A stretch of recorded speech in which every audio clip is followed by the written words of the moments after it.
Welcome to Loan Officer Success Live, sponsored by Premier Lending, the show where the mortgage industry's top players pull back the curtain. Your host, Devin Dubuque, sits down with industry leaders, top producers, and game-changing mortgage tech innovators, all sharing their unfiltered strategies, bold ideas, and proven secrets for success.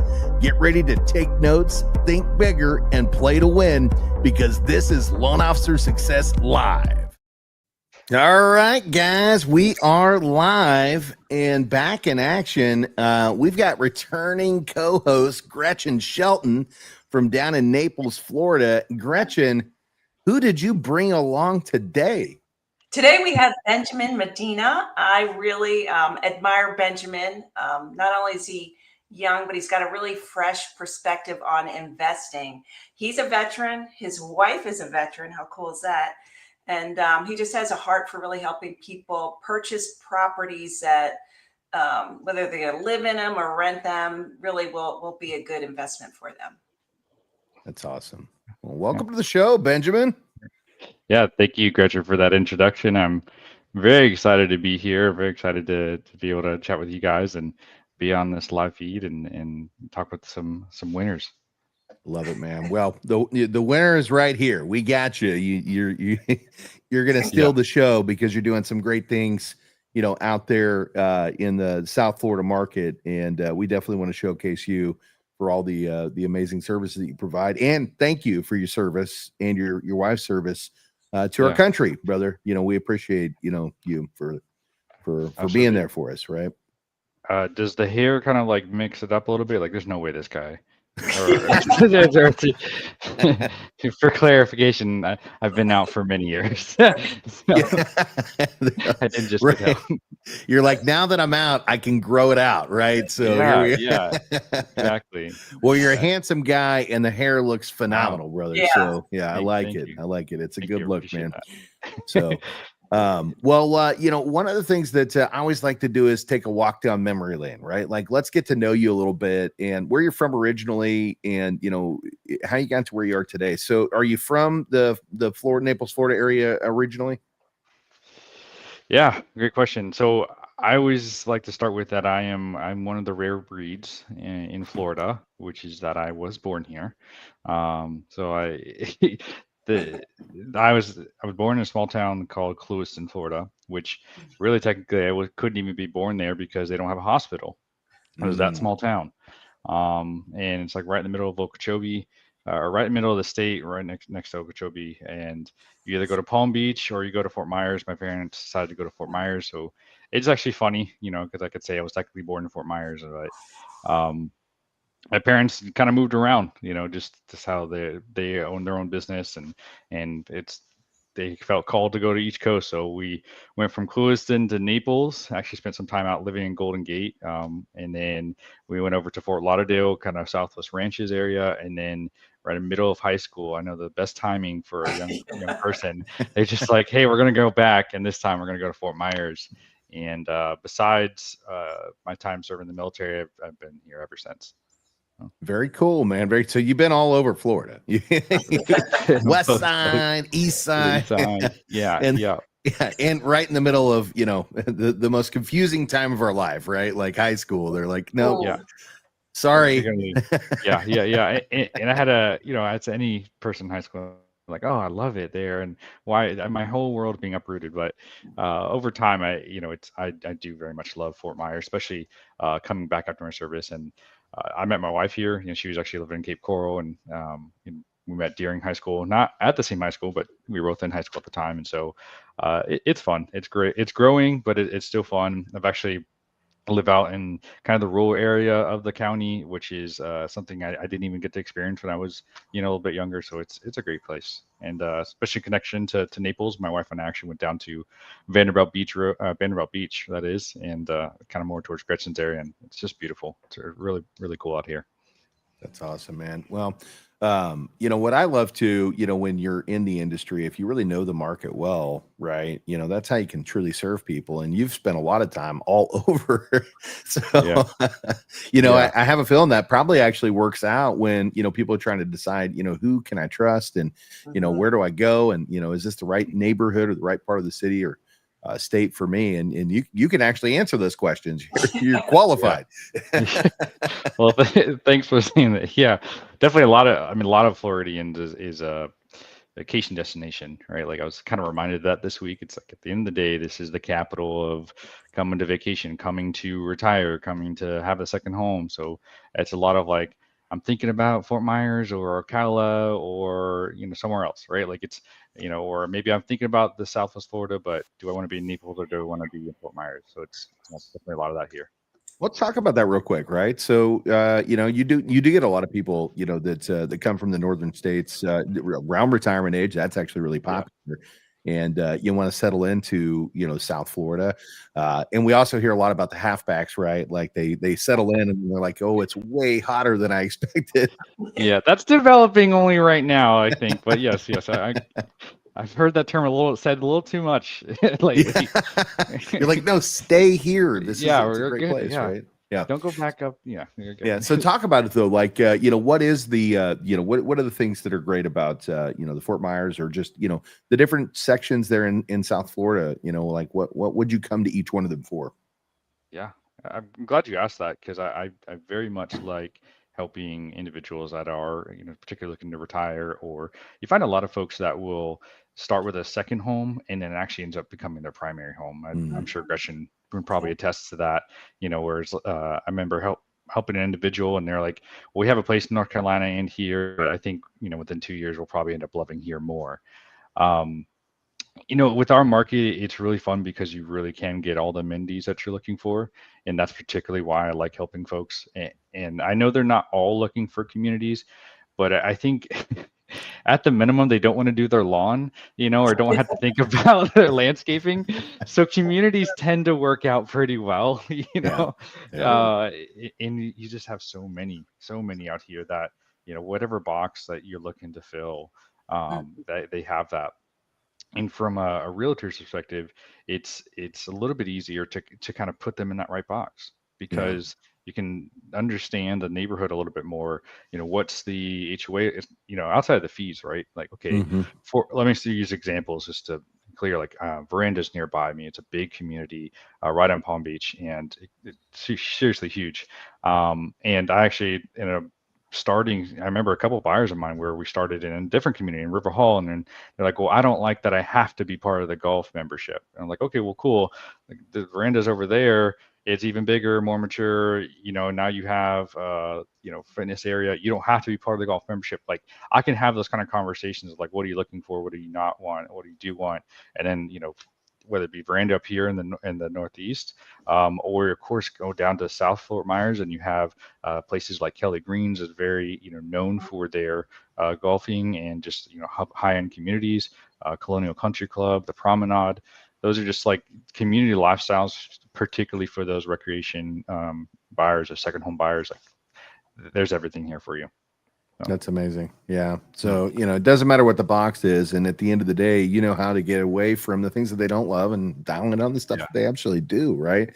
yeah, So, well, what absolutely. got you over here? Like, how did you get into this space? Right. So I know you said you're from the area and Okay. you were in the military, but what got you into real Yeah. estate? Like, what was the driving force that said, I got to get out here and do this? Yeah. So I've always been in business from a very young age, and so I think that has to do with it a little bit because my journey actually, after leaving the military, I actually spent some time as a teacher, and thinking that I do enjoy the subject matter that I ended up teaching, which was history. But ultimately, I still had that entrepreneurial drive and working hours just show like when you just get paid to show up, it just didn't bode well with me. So Mm, so that's number one, yeah. ultimately being a business owner, being an entrepreneur, wanting to really build something, that was one. But then I had a longtime friend that he actually ended up calling me right around 2019, 2020. That's kind of when I got my career started. And he's like, "Hey man, I know you're kind of a little more tech savvy than me. I'm launching my real estate career. Do you know what the heck a CRM is?" And I was like, I do, because like I've grown teams of virtual assistants. Like at one time, I had like 10-person staff, and we were doing appointments for life insurance agents, and like so like I have some knowledge on dialers and CRMs, and he kind of knew that. And then we just got talking, and he was like, "Well, I told him I could set up the CRM for you, and maybe I could actually help you make some calls." And so one thing led to another. I ended up just being his ISA, or like his inside sales agent. And so like for my first 2 years of real estate, it was literally just prospecting for him and making opportunities for him. Got a double on there. And I'll tell you what, if there's ever like a new agent ever listening to this, and any person that I ever talk to, when they're just looking to start, that's the best position to be in, because I didn't have to, meet with the clients. I didn't have to negotiate the deals. I didn't have to do any of the contract stuff. I just focused on getting new business. And, it just helped me fine tune the craft, because I already had experiences like in the script side of things. I just need to fine tune it to real estate. I remember just having dialogue, like how he closed that deal, how he's able to underwrite that transaction. That kind of split into like investment opportunities too. So just imagine like 2.5 years of literally just doing one aspect of the job and getting, fine tuning that. So I think that answered you. That ended up roundabout to where eventually I was like, I got out of I was actually doing that in the military. So I got out of the military, or when my wife was, and then came back home and like, well, now it's time to get my license. I have all this experience all this time, and then just kind of went from there. Well, it's actually perfect timing for you to talk a little more, because I had some technical issues over here and I dropped off for a second. So I am back now. But I know you were mentioning CRMs, and that was kind of your segue in, was that you understand the technological side of the industry. And, you were able to, and that's great, especially, coming into this industry, kind of newer, right, to the real estate side of the market. Because CRMs are something that a lot of people have struggles with, right? Like we talk about this all the time. We literally just, we were on our morning show the other day. We had a gentleman on there, Brad Bront, great guy, and built an amazing CRM. I build CRMs too. And I think it's an Achilles heel for a lot of people, because it creates a lot of stress in their life. Organization can be difficult. We work with a lot of people, and we're in front of a lot of people, and we've got to learn how to be able to stay in front of those people efficiently and effectively. And so having that knowledge and be able to bring it into your business and help others, I think it's a great quality to have, because there's a lot of people over in this space that just don't get that side of things. So and that may not have been what you talked about, but that's where I left off. So no, you're good. I mean, it's so true. Like I've seen some agents or mortgage folks, and like it seems like they're working out of their phone in a way that like their entire CRM is just like message threads a little bit. And I'm like, how do you keep track of all that? Like I would be lost, because you're talking with so many people, especially like, if you're full time in this, you're speaking with multiple people on any given day. You're trying to remember what their needs are, what they're, looking to buy in what area. Like I save links to like, if I have a home buyer, I'll save the link to like their property appraiser's website. So I have like all the information of their property, like already there saved. Like it's the hub for sure for everything. And then not to mention I have a team, so like I could share that data with them too. Here's what we have going on with this. Here, take the transaction. Like it's a no-brainer. That's like the first tool that any person should have in business. Well, and it helps you serve your clients better, right? At the end of the day, like you said, you've got a lot of people you're working with, and you want to remember those things. The important details are important to them. And when you're, helping them travel down that home buying journey, remembering that they wanted, this particular amenity for that home because they have this situation with their child, right? That they need that. And you having the ability to come back to them and remind them, look, let's make sure that we're focused on this, because I know that was one of the things that you were really important for you. That changes their mindset, because they go, man, Benjamin listens, he cares. And, effectively you do. But again, when you're working with, hundreds of clients, right? Yeah. We've got to stay organized. And I've seen some people do it great on spreadsheets, and I've seen some people do it great on literally yellow pads. Like we've got a guy in our company that is an amazing loan officer. He has everything on a yellow pad, even though we have a CRM. He's just old school mentality. But let me tell you something, like he knows when his customers need something, like basically he had a client just the other day and he's like, oh, they're in perfect position. This is a great time for us to opportunize their refinance, reaches out to them because he's got his Cliff Notes. I can't work that way. I don't think it's the most efficient way to do things. I'm baffled by how he makes that work, but to each their own. Yeah. To each their own. That's exactly right. Well, and I remember being in the industry 20 years ago, and you're like, yeah, well, so when I was 3, I had a bin system. You know, that was my CRM. My CRM was literally, I had Monday, Tuesday, Wednesday, Thursday, Friday, and every day. And that's where all my notes were. And that's the way that I operated. So when CRMs were introduced to me, I was like, yes. Yeah. So No coordinating everything. Yeah. I mean, or even to like probably you're commenting on is like to be successful. You obviously been doing it for 20 years. It's like a matter of being organized and knowing that you have everything segmented. Like I spent time being on the operation side of a brokerage last year and kind of training some team members. I remember even saying like, hey, there's a background section here on the CRM. Like just put anything that comes up in the call that you don't even think might be important. Like they have 2 cats, right? Like, hey, how's your cats doing? Or like, hey, I just got our cat recently. I'm gonna send you some pictures, or send them a card that has a cat. Like, you can even kind of get really granular in some of those things too. I love that. Yeah, I love that. So, well, what do you mean sorry to cut you off there. You build CRMs? Is that what you told me there? Yeah. So when I say build, I don't mean like I build them from the ground up. So I'll take a CRM system and then I'll build it out for our teams. So, all the functionality behind it, the logic behind it, how it's going to communicate with the people that we're actually outreaching to. That's because I've been, so I was on the consumer direct side for decades. That's what I did. So when you're on a consumer direct side, you have to have an organized way because you have leads that are coming in. And so literally I would have over 100,000 clients in our CRM database, right? So how do you organize that in a way that you're not missing opportunities and that you're there to be able to take care of your consumers? And it was funny because, one of the things that I would run into, Benjamin, and we have loan officers that, they call maybe once or twice, right? And that's it. So when you could build out the mechanics behind it that do the follow-up, even when the loan officers aren't, on the top of their game, right? It was amazing because I remember the first time that I had built out a flow where it would follow up immediately for the consumer. And I remember the loan officer, we were in a meeting and he said, Devin, I got this person on my calendar and I don't know how it got there. Oh no. And I'm like, well, I know how it got there, right? So I was like, let's look at it. So we pulled it up, and what it was, I had a back end sequence that reached out and it said, hey, this is so-and-so. I see that you have interest in doing this. When's a good time to meet? Here's my calendar. If you just want to jump on, the client jumped on the calendar. And in the client's eyes, they had communication within seconds of them applying.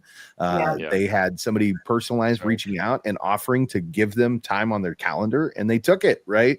But that's what a great CRM can do for you, because you and I both know, and Gretchen, you know this too, we can't be in 100 places at one time. But our clients, they need us to be available to them, when they're ready. It's a fast-paced business, for sure. So how do you help them feel like they're getting immediate gratification when you build out a great CRM with communication tools like that? The client, in their eyes, they reached out and Benjamin responded, Gretchen responded, right? And now they've got an appointment and they're ready to make something happen right now. So, I think that's the great thing with AI, man, that adds a whole new element because, you can do AI now to where it's scrubbing the data, getting into the person and responding back to them with messaging that's actually exclusive to them. Go ahead, brother. But with the slight caveat that, like, if you've been doing this for 20 years, maybe you start setting that up, let's say 10, 15 years. What I find funny is simple automation such as booking calendar. To some companies, that's AI now. It's like everything's a stamp of AI, like everywhere. I'm like, that's just a code. That's a zap. Like, there's no AI in there at all. So I agree. Like, that's probably the actual AI is when you're, hey, can you source this data, scrub it, maybe try to refine it a little bit, and I think a lot of agents need to be reminded, like, that's probably where you leverage AI the most, and more your automations, your integrations the most is on the back end as opposed to on the consumer end. I think a lot of agents, as you see like the market shifting, and you see like, there's a lot of competition to maybe outsource us, and where's our value? It's like ultimately it's being on the phone, and I'm just not sold on any like AI calling services or tech services or anything that would kind of be client facing. I just keep it on the back end, and Yeah. keep yourself in front of the clients is the point. I love that, right? Because at the end of the day, I think, authenticity is really important, especially right now. And there's so many people that are afraid of like, I don't want to be duped. I want to know that I'm talking to a real human being, right? And so I couldn't agree with you more, right? Utilizing the sequences that can be built to help keep you face to face is such an important value to have, because this is a relationship industry, right? And, we're building relationships. And that's why, as you mentioned, they've got 2 cats, right? Like being able to remind yourself of that, humanizes the experience. And that's something we want to do for our consumers, right? Is make them feel like they're valuable, because they're super valuable. This is an important time of their life, Benjamin. Yeah. Always have to be reminded it's about the know, like, and trust, right? Like it's not. It is the sales data at some point, but every first-time agent or new agent got a sale, and they never had a sale before that. Well, why did they get it? Because someone trusted them, someone liked them, they were able to be there and available for them. So I love that. Let's collaborate off camera at some point. I'd love to see how your CRM works, and I'm sure there's some like real refinement there over your years of experience for sure.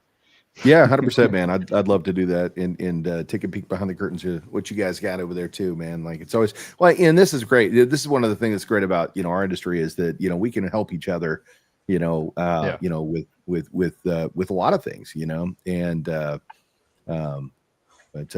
get back on topic. Yeah, even if it's not, even if it's like another mortgage company or another realtor, like, we'll meet regularly with them and just like, how are you doing? What are you doing? Like, who are you marketing to? And I don't know how it is on the mortgage side, because I guess, I don't know, you can answer that, but like with us, you have people that are focused just on condos. You have people focused just on the waterfront. I think like the best of the best agents or the full-time agents tend to find that niche, and they're willing to share notes, because like you're really not in my space, so I'm okay like sharing what I have going on. Like I'm all the way in Cape Coral, which not that far, but the point is like agents are very open. They're very open to sharing, because they all want to to see the win, to succeed. And what, again, back to kind of newer agents, like there's so many opportunities and fish in the sea, like we can't take care of everyone. So like it's very great to appreciate you meeting with me and maybe doing that. Well, we call that leading with an abundance mindset. At the end of the day, there's plenty of opportunities out there. And, I don't know the specific quote, but I heard a quote about, Gary Keller Williams. And, he wrote that book that, is a blueprint on how you could build a very successful real estate business. And somebody asked him something to the tune of, like, why would you give away all your secrets? And he's like, because only 10% of the people will even attempt to do what I've done. And most won't accomplish it because they're not going to go down that rabbit hole. Right. And, that's how this works, is that, there's only about 10% of people out there that are actually going to take all this stuff and put it to action. If they can, great. That's amazing people to have in this industry. So we want those people. Those are the people that we want out there, are the ones that are actually going above and beyond and providing amazing service. And, again, that's one of the reasons why we want to have you on the show, because you're one of those people, Benjamin, that, you're providing great value and providing great service. And there's no question as to why you're having success. It's because you care about the people that you serve. So, yeah, absolutely.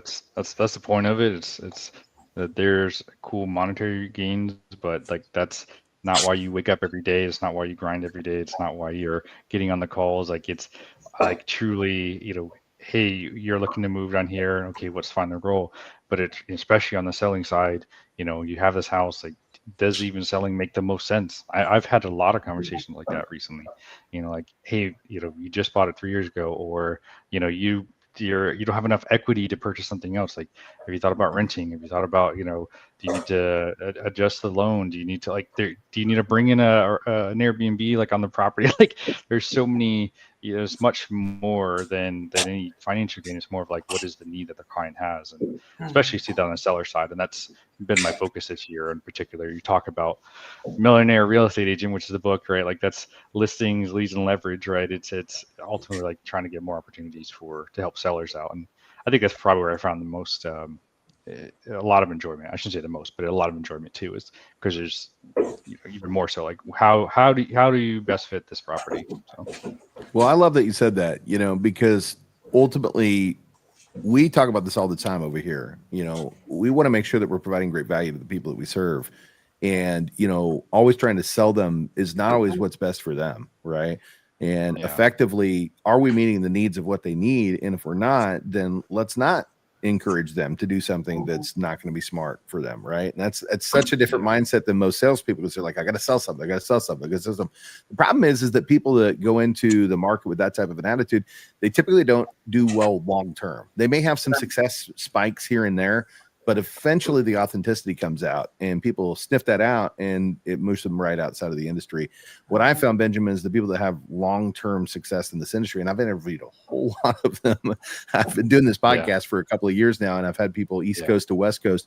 And the ones that are doing fantastic, they do it for the right reasons, and their following comes because people feel that authenticity, right? They're like, this is a good person and I want to give them business. And now what ends up happening, because you just gave them great advice, even though it didn't profit you monetarily, they want to give you your friends and their families, and they want to give you their coworkers, and they're like your big endorsers. They're like, oh, you're thinking about buying a house? You got to call Benjamin. Like, this guy is amazing, right? Like, you got to call him, even though they didn't do anything, because you helped them, right? And I think that's what it's all about. Yeah, I'm sure every agent, mortgage advisor would absolutely love to be in that position. And I think, to your point, it comes with authenticity and like knowing that you're have their best interest in mind, knowing that you are going to represent them and their families. Like, and I love every opportunity that comes, by good word of mouth. So yeah. Well, that's our clients are our best marketers. Those are the people, if we treat them right, we take great care of them, we provide them great service, they're going to endorse us. And that's what we should be focused on, is how do we best serve the people that have been there, work with us in the past. So speaking with another book, there's a one called Close for Life. Kind of came across last year, and the premise is essentially to what we're talking about here is like, we're not looking for the one sale, we're looking for the close for sales of an entire life. But look, more to the point of having that client, like, hey, you're looking at buying this investment property, like, I'm going to underwrite it for you, and here's the numbers that I think it's going to bring in. Okay, like, you could do that, but just so you know, you're not going to make any money off of it. I don't think you should buy the property, right? Or that's an example. Like, so it's being willing to have that conversation, as opposed to just like, cool, you like it? Here's the contract signed. Like, turn it in, and like nothing else. Like that's not a client for our life. That's a client maybe for that one transaction, and that's not fun. Well, I know we're getting close to wrap up, and we haven't really talked about one of the things that you specialize in, which is helping people with investments and, entrepreneurship.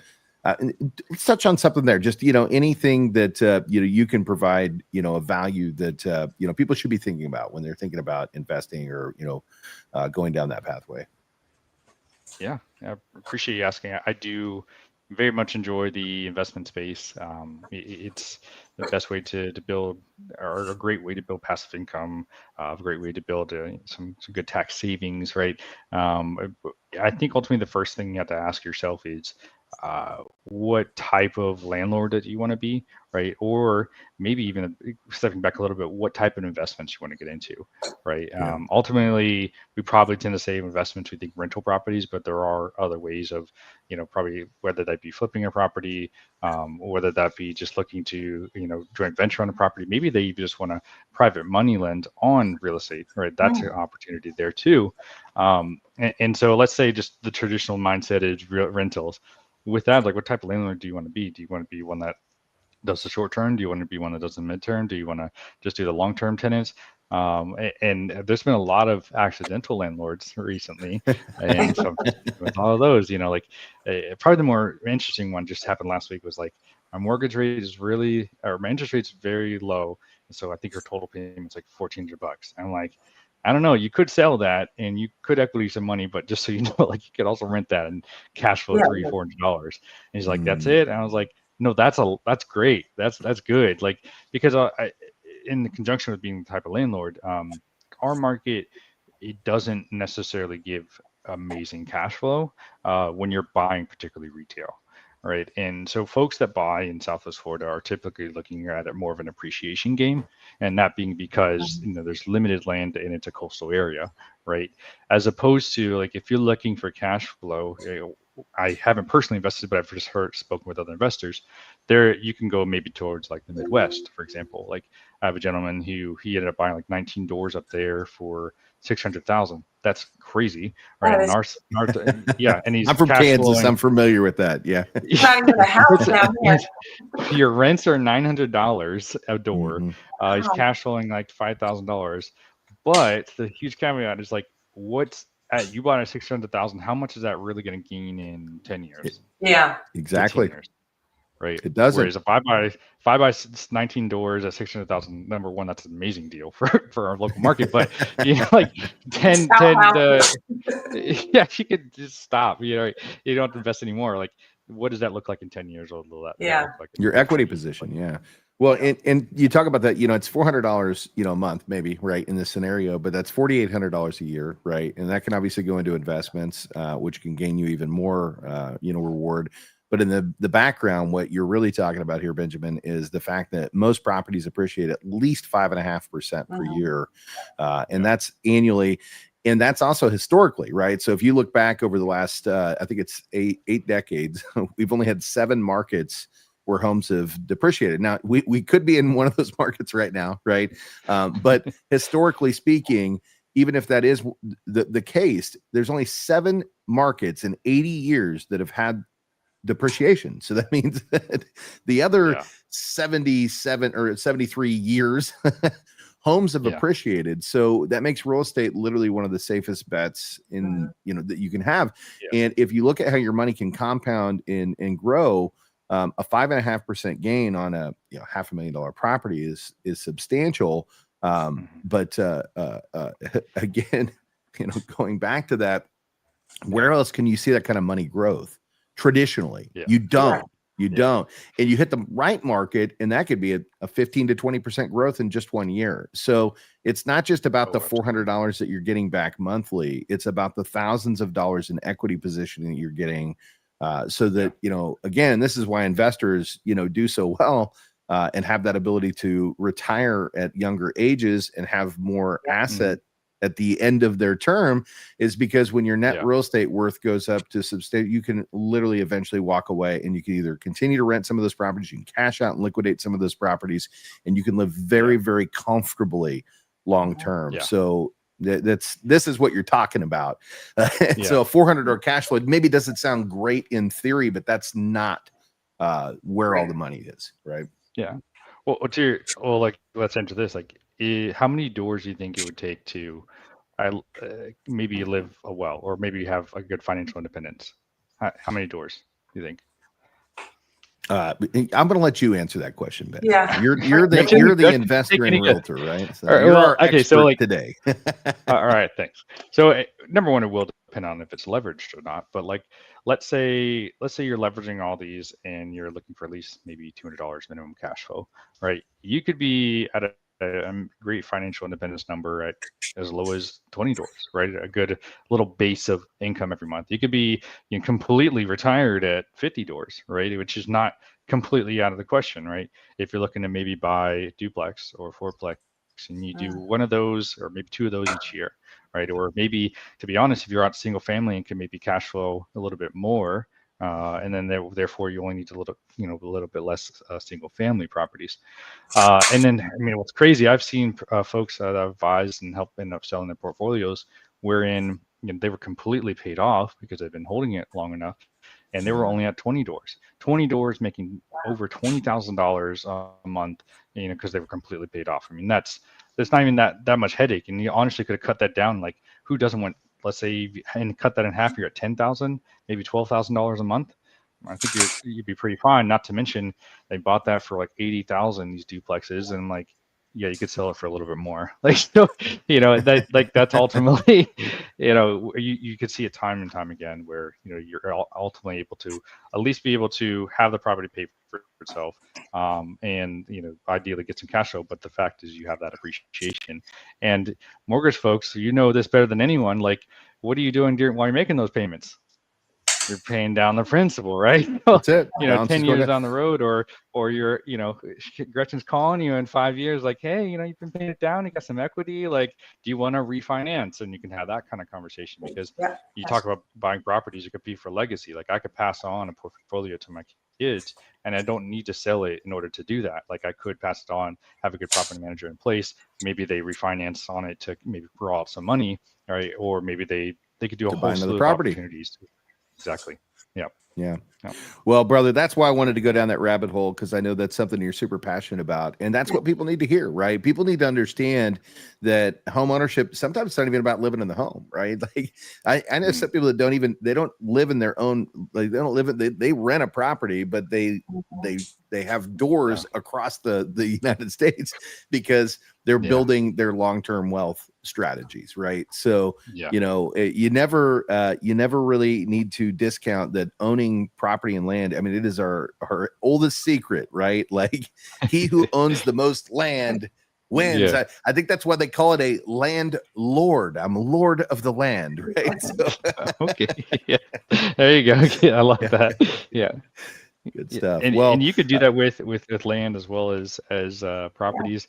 No, land does appreciate a little bit slower, and you got to certainly still buy it right. But I heard a saying, it was like, buy in the places where purchases are still equated in acres, and then sell it when it converts to like decimals. I butchered that quote, but like the point is, like, you buy in the places they're selling it at 10 acres a parcel, and then just hold it until it starts being cut down to quarter acres, and like that's you can really cash in. So that's a whole nother strategy that I know you do a lot of that stuff too, because I've seen your portfolio. You do work with a lot of land buyers as well. So that's again, guys, so if you're looking for an expert in that Florida marketplace, specifically the South Florida marketplace, but he knows both sides, East and West Coast, Benjamin's the guy, right? So you see the website rolling around down there at the bottom of the screen. Go check him out. And, if you have questions, if you're thinking about moving to Florida, if you're looking at becoming an investor, he's the right guy to talk to. And that's why we brought him over, right? Because we want to share the best kept secrets out there that are not so secret, right? So, Benjamin, what did we not tackle today that we should have, or any closing words that we should sign off with? Sure.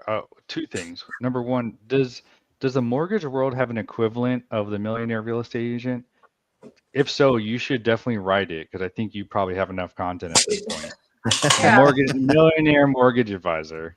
Yeah, he does. There are a few books. There are a few, but you're right. I need to unload what's up here, right? Yeah.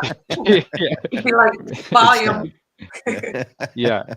You curated a little bit, but yeah. And then the second thing, because this conversation lent a lot into the investment space, I would actually love to give a space for Gretchen. If you can, I know about some of the investment loans in particular. So call me when you're looking to buy investment, but also in conjunction, call Gretchen, and she could tell you, about what's the one loan that you would advise when someone looking to do investment. The DSCR is a really good one, because you don't need income qualifications. It goes off the property. But another thing you didn't mention, you and your wife took advantage of the Hometown Heroes. So being a veteran, if there's any veterans out there that are looking for someone who's really going to take heart to what they served, that's one of the great benefits that we have for veterans. There's 38 million still out there. It's really for the essential workers. So veterans, no money down, and you get the money from the down payment assistance program. We can buy a home with zero. And I've done quite a few of those. It's very exciting to see a veteran get in a home. Yeah, because Yeah. they can use the VA loan, which is an amazing product, Oh, but there's still going to be some closing costs. So that the Hometown Heroes helps with that.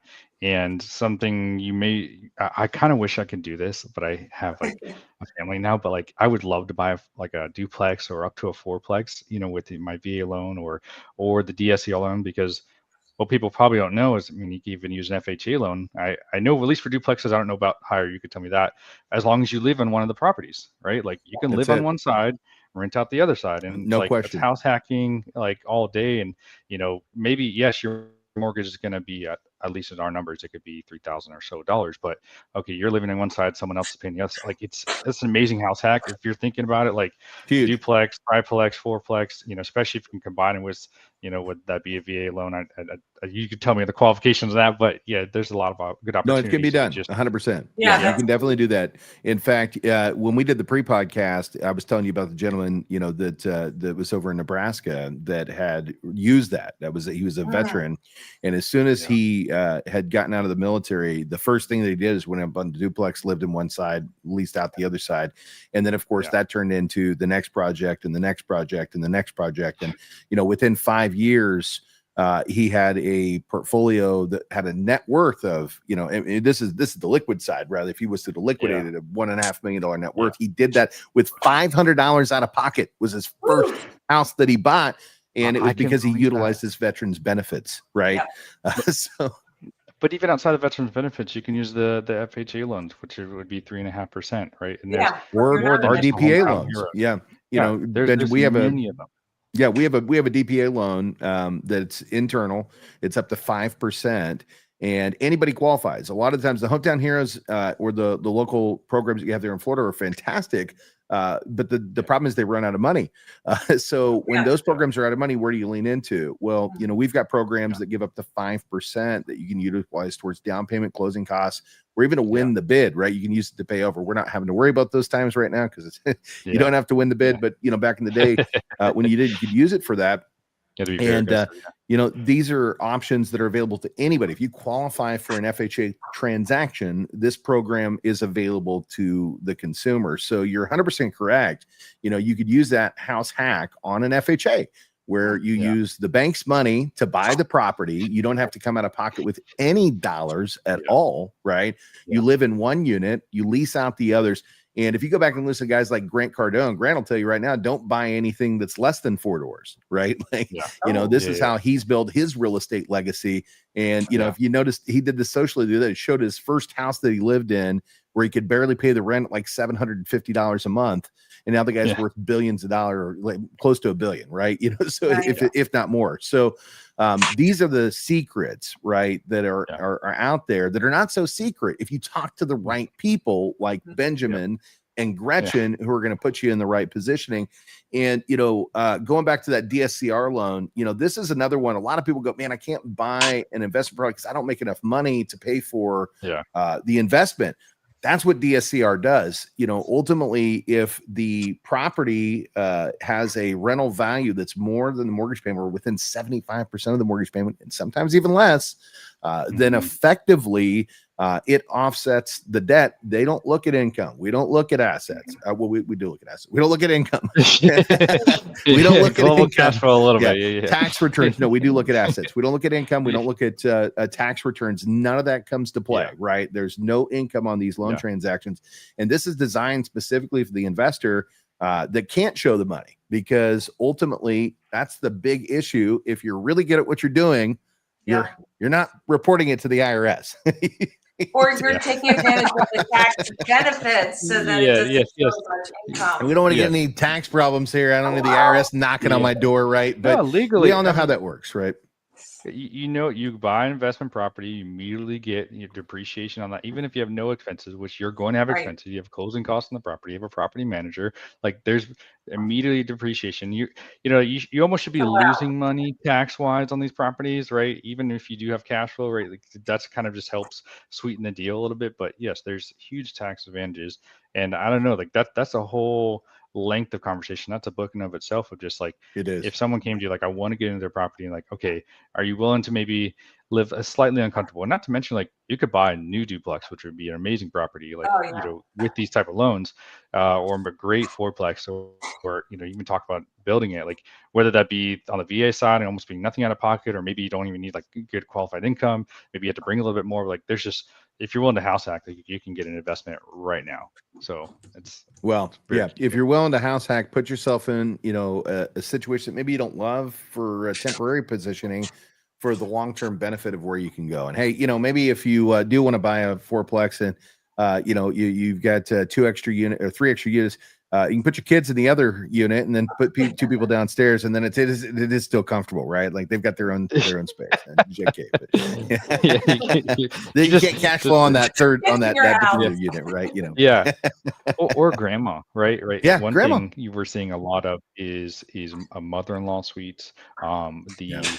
That's genius. Sense of generational living, right? Like, that's a huge trend that we're seeing, and that I've kind of taken note, even of the previous 4 years, of like, I think there's going to be more of that. And so, like, and maybe you do buy the fourplex, and if you need to take care of grandma, she's just right next door, right? And you still have 2 other doors that can probably still keep you, whole, right? So, like, that's a good opportunity as well. Well, and a lot of times grandma maybe, had a property and had some equity in that home. So you can utilize that to either help with the down payment to purchase that property, or you can move grandma in next door and use some of the equity that she had to buy a couple other properties that you can now cash flow on as well, right? So there's so many different strategies here, that you should be thinking about, especially if you want to grow your net worth. And I think that's a big topic right now. I mean, I flip on, social, and it's like, hey, how you can become an investment, right? But it's true. It's 100% true. Yeah. So if you don't know where to get started, guys, this is where you pick up the phone, or you go to the website here, benjaminmedina.com, and then you pick up the phone, you call Benjamin.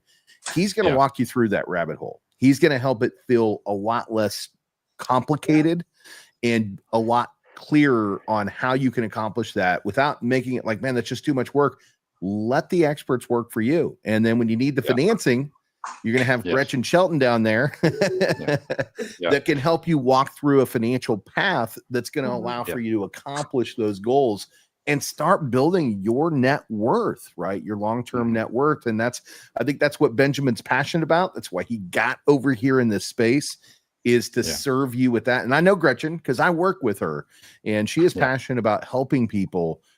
It's who she is, right? So man, Benjamin, thank you so much for coming on the show. Thank you. Awesome. I know we went a lot longer than we had intended, but man, we had a lot to talk about today. So you did. Yeah, great to have Thank you you here. so much for having me. Thank you for Gretchen. Thank you, Devin. Like, Premier Lending, and the whole company. It's really great. It's really unique. You guys are onto something here. I think, to your point about reaching out, every good investor, every good home buyer, seller needs to have a team behind them, and you guys are just advocating for that. And so definitely reach out, to Gretchen and the Premier Lending team. So thank you, guys. Love that. Well, appreciate the plug. And guys, go find Benjamin, find his socials. They're on his website, and, go follow him for great advice and information, and make sure to comment, right? Like his page, get him a little bit more traction. And then same thing with Gretchen, right? Go over there and find Gretchen. You can get her on Facebook at Gretchen Loan Officer. That's at Gretchen Loan Officer on Facebook. And, like her page, comment on her page. And if you want some secrets that are not so secret, to make that home buying journey more successful and simplified, these two are definitely folks that I would pick up and call if I was looking at doing something in South Florida. So, guys, thank you so much for tuning in. Thank you guys for being here. And until the next one, we'll see you then. You've been watching Loan Officer Success Live, where real strategies meet real success. Don't forget to subscribe now and share it with your teammates, and keep leveling up, because your next breakthrough starts here. If this fired you up, don't just watch success, go out there and build it.